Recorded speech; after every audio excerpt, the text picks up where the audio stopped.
Shalom frères et sœurs, soyez le bienvenu à ce temps proposé par la Fraternité Foyer Prière et qui est consacré au partage de la parole. Alors la Bible nous dit que l'homme ne se nourrira pas seulement de pain, mais de toute parole qui sort de la bouche de Dieu. Alors nourrissons-nous aujourd'hui de la parole du Seigneur. Alors je ne sais pas où vous vous trouvez, peut-être que certains sont sur leur lieu de travail, peut-être que d'autres sont à leur domicile.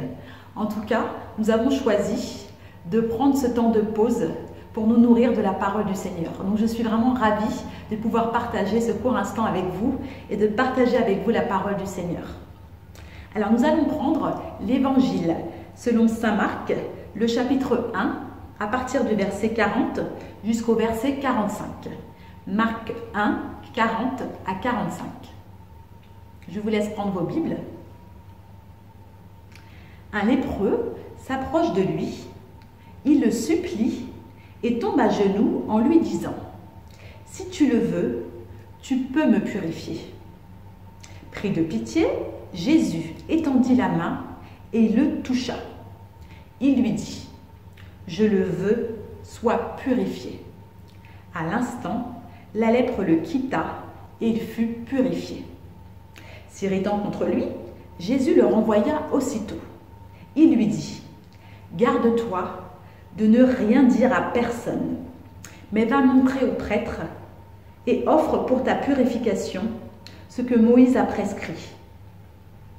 Ils auront là un témoignage. » Mais une fois parti, il se mit à proclamer bien haut et à répandre la nouvelle, si bien que Jésus ne pouvait plus entrer ouvertement dans une ville, mais qu'il restait dehors, en des endroits déserts, et l'on venait à lui de toutes parts. Alors, dans cet évangile tiré de saint Marc, on nous parle d'un lépreux. Alors, la lèpre, à cette époque, c'était une maladie contagieuse, mais qui était plus qu'une maladie. C'était considéré comme une malédiction divine, comme une conséquence liée à d'une vie de péché. Donc voilà, ces personnes étaient un peu mises à part, un peu isolées. Mais on nous parle d'un Jésus qui vient et qui s'approche de lui. On nous parle d'un Jésus même qui le touche, en réponse à la demande du lépreux qui lui dit « Si tu le veux, tu peux me purifier. » Voilà le lépreux qui s'approche de Jésus et qui lui dit « Si tu le veux, tu peux me purifier. » En d'autres termes, il dit à Jésus « Que ta volonté soit faite. » Et j'ai envie de nous demander quelle était la volonté de Jésus pour ce lépreux. Ou j'irai même plus loin, j'ai envie de nous demander quelle est la volonté de Jésus dans nos vies. Frères et sœurs, la volonté du Seigneur, c'est que nous soyons sauvés pour le royaume des cieux. Jésus est venu accomplir la volonté parfaite de Dieu. En Jean 3, au verset 16, on nous dit que Dieu a tant aimé le monde qu'il a envoyé son Fils unique, afin que quiconque croit en lui ne périsse point, mais ait la vie éternelle. Voilà le projet de Dieu. Voilà le plan du Seigneur. Que nous soyons sauvés, que nous soyons libres, libres de toute chaîne, libres de tout péché.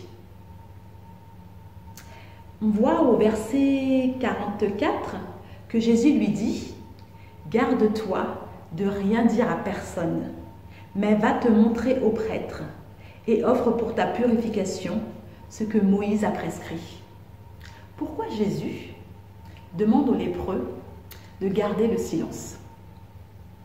Jésus connaissait le cœur des hommes. Il savait que les hommes allaient venir vraiment rechercher celui qui avait guéri le lépreux. Mais Jésus n'était pas venu pour se faire valoir en tant que guérisseur. Jésus était venu annoncer le royaume des cieux. Jésus était venu annoncer la liberté aux opprimés. Jésus était venu annoncer aux aveugles le recouvrement de la vue. Il était venu annoncer la liberté. Oui, frères et sœurs, est-ce que nous aussi, aujourd'hui, nous sommes capables de laisser nos propres désirs pour faire pleinement la volonté de Dieu. Sommes-nous capables aujourd'hui? Jésus a un plan pour toi. Jésus a un plan pour moi. Méditons aujourd'hui. Méditons aujourd'hui sur la volonté de Dieu pour chacun de nous. Et demandons au Seigneur, par la grâce de son Saint-Esprit, de nous y conduire. Nous devons déjà nous laisser, frères et sœurs, mais nous nous retrouvons ce soir à 21 h pour notre temps d'interception. Alors vous pouvez d'ores et déjà laisser vos intentions sur le site de la Fraternité, le site Facebook, et également sur YouTube. Et nous nous retrouverons donc à 21 h pour vraiment dans la prière intercéder les uns les autres. Et nous nous retrouverons également jeudi prochain à la même heure pour notre temps de partage de la parole. Soyez bénis et très bonne journée à tous.